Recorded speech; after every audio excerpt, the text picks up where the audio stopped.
Halo Pak Paul. Iya, halo. Sekarang ini kan Pak mau hari Natal ini. Eh, ada beberapa orang yang mempertanyakan bahwa 25 Desember itu bukan hari kelahiran Yesus, tapi kelahiran Dewa Matahari. Ya, saya mau bertanya, apakah eh, benar itu bahwa tanggal 25 Desember itu adalah benar-benar kelahiran Yesus? Gitu. Iya, 25 Desember itu bukan kelahiran Yesus, karena Yesus lahirnya tanggal 15 di Siri ya. Itu ada hitungannya, para rabbinik itu ngitung ya. Jadi berdasarkan ayat-ayat di Alkitab, nanti ketemunya tanggal 15 di Siri. Tanggal 15 di Siri itu kira-kira antara September, Oktober. Nah, apakah 25 Desember kelahiran Dewa Matahari? Bukan juga. Tetapi tanggal 25 Desember sampai tanggal 31 Desember, dimulai dari tanggal 25, berakhir tanggal 31 adalah festival matahari. Bukan festival Dewa Matahari, bukan. Festival matahari. Mengapa dibikin festival? Karena 25 Desember adalah titik terdingin. Ya, titik terdingin dan tergelap lama. Nanti balik. Nah, itu titik kulminasinya 25 sampai 31. Nanti setelah tanggal 31 makin hangat, makin terang, makin terang. Kalau sekarang ini kan jam 4 sore udah gelap. Sekarang nih, sekarang ini jam 4 lebih 44 udah gelap gulita sekarang. Ya, tempat saya udah gelap jam 4 sore. Nah, kemarin sebulan yang lalu jam 5 sore.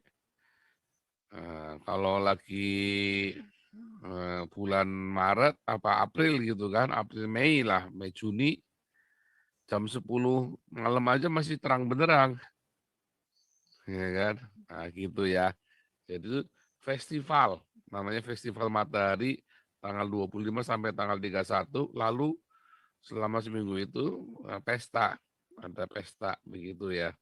Nah, oleh gereja, karena gereja kan sudah tidak memperingati hari-hari lagi. Roma 14, kita sudah tidak urusan dengan hari-hari, hari lebih baik daripada enggak. Supaya bisa mengambil hati orang-orang pagan, maka gereja melakukan kontekstual. Dan itu diizinkan di Alkitab boleh. Kita menggunakan konteks itu. Tetapi kita harus tahu yang sebenarnya. Makanya Paskahnya kita juga beda dengan Paskahnya orang Yahudi. Nah, yang masih merayakan dengan konsisten adalah orang-orang Montanis yang malah justru dianggap sesat oleh gereja. Lucu kan? Nah, itulah karena gereja masuk dalam ilusi agama. Tetapi kan sedikit demi sedikit Tuhan nyatakan, Tuhan buka. Ya, gitu.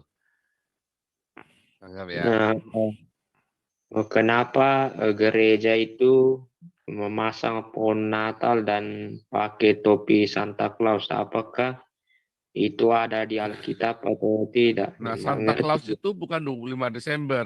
Santa Claus itu tanggal 5 Desember. Ya, Santa Claus itu tanggal 5 Desember. Santa Claus dari Smyrna, ya. Namanya Nikolaus dari Smyrna, orang orang Turki ya. Cerita tentang Sinterklas itu dari Turki aslinya.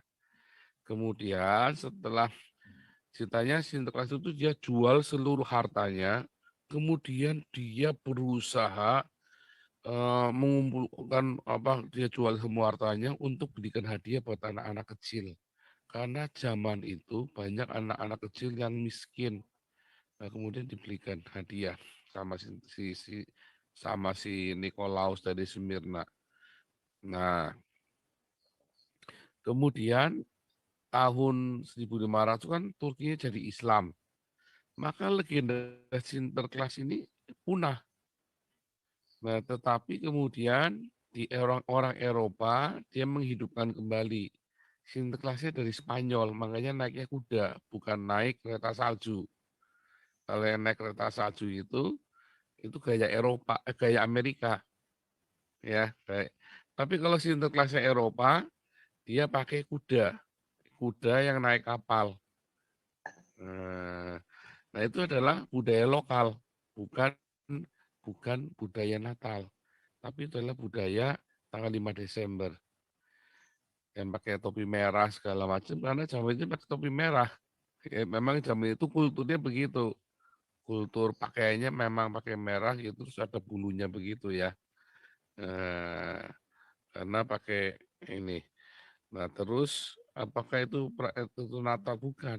Nggak ada kaitannya dengan Natal, makanya ada hadis Sinterklas tanggal 5 Desember. Memang memperingati seorang yang dianggap suci oleh gereja Katolik yang namanya Santa Nikolaus dari Smyrna. Gitu ya. Jadi itu bukan bukan dalam legenda di dalam Alkitab, tetapi dalam tradisi gereja. Gitu ya, Pak Iya. Fadli. Oke.